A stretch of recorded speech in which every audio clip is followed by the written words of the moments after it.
Assalamualaikum dan hai semua. Dalam video ini kita akan belajar tentang bagaimana teori Marxi dan teori konflik digunakan untuk memahami isu ketidakadilan dalam masyarakat. Jangan risau, saya jelaskan dengan cara yang sangat mudah, sesuai untuk pelajar sekolah. Ayuh kita mulakan.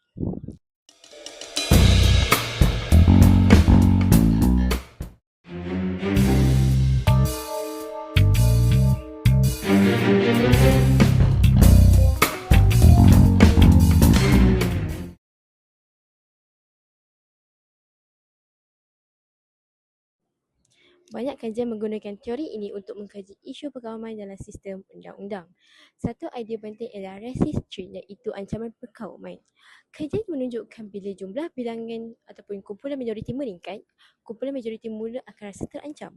Bila mereka terasa terancam, mereka mula mengetatkan kawalan seperti hukuman lebih keras, undang-undang lebih tegas atau sekatan tertentu. Seorang penyelidik bernama Blaylock kata hubungan ini berbentuk lengkung. Maksudnya, bila minoriti semakin ramai, kawalan semakin kuat. Tetapi bila mereka sudah berkumpul politik, kawalan mungkin akan semula seimbang.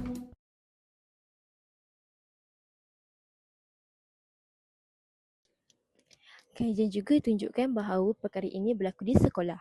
Sekolah yang berada di kawasan bandar, miskin dan mempunyai ramai pelajar kulit hitam atau Latino lebih kerap menggunakan hukuman keras seperti gantung sekolah ataupun buang sekolah. Sekolah yang lebih seimbang pula lebih banyak menggunakan pendekatan lembut seperti kaunseling dan pembentukan tingkah laku. Ini menunjukkan bahawa cara yang boleh dilakukan walaupun pendekatan yang sama.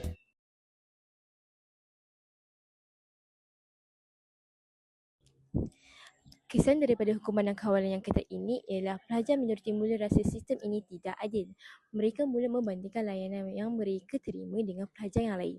Perasaan ini menyebabkan mereka hilang kepercayaan kepada sekolah dan sistem keadilan. Kajian juga menunjukkan bahawa apabila pelajar rasa tidak adil, mereka menjadi kurang bermotivasi, kurang percaya kepada guru dan semakin menjauh daripada sekolah. Ini menyebabkan kesedaran kesedaran mereka.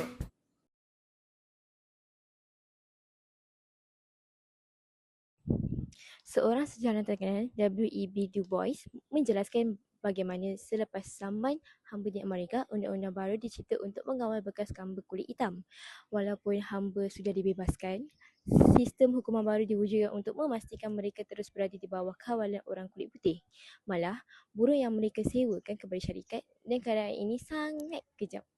Du Bois kata, sistem ini bukan sahaja tidak memberi kemanusiaan, tetapi juga memberikan rakyat kepercayaan keadilan.